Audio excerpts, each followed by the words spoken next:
అరే సాయంత్రం లోపు గడ్డి మొత్తం తీసేస్తే ఒక ఫుల్ ఇచ్చి 2000 ఇస్తా. దీనికి సాయంత్రం దాకా ఎందుకన్నా, మధ్యాహ్నం లోపు లేపు పడేస్తా. అమ్మో ఇదంతా పీకాలా, ఇప్పుడు ఏం చేయాలి? అన్నయ్య ఆగు, అన్నయ్య అది గడ్డిలో ఏదో చేసేస్తున్నాడు అన్నయ్య. అబ్బా భలే దొరికారు బకరాలు.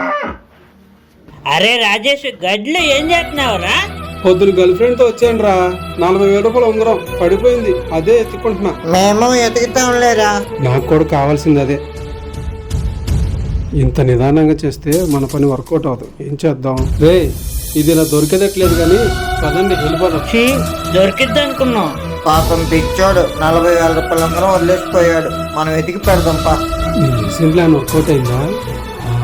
అయ్యింది. గడ్డి మొత్తం చెక్ చేసినా దొరకలేదేంటి అన్నయ్య? దొంగ ఎదవలారా, మీరు ఇలా చేస్తారని అనుకోలేదురా. నీకోసమే ఎతికాంరా. మరి ఉంగరం ఏదిరా? దొరకలేదురా. నాకు తెలిసిరా మీరు ఇలా అంటారని. మీ దొంగ బుద్ధి చూపిస్తున్నారుగా. అరే మమ్మల్ని జంగవేదవులు అనుకో. కావాలంటే నీ ఉంగరం డబ్బులు సాయంత్రం తెచ్చి ఇచ్చేస్తాం. సాయంత్రం దాకా చూస్తా. ఏంటో నా అదృష్టం. ఏంట్రా ఒక పూటలో గడ్డి మొత్తం పీకేశావా? ఏముందిలయ్యా, మాకు బ్రతకడానికి తెలిసిన పని ఇదొకటే కదా. నీ అంత గొప్ప పనుల్ని ఎక్కడ చూడలేదురా. సాయంత్రం వచ్చి చేస్తా, తీసుకెళ్ళు. అలాగేనయ్యా.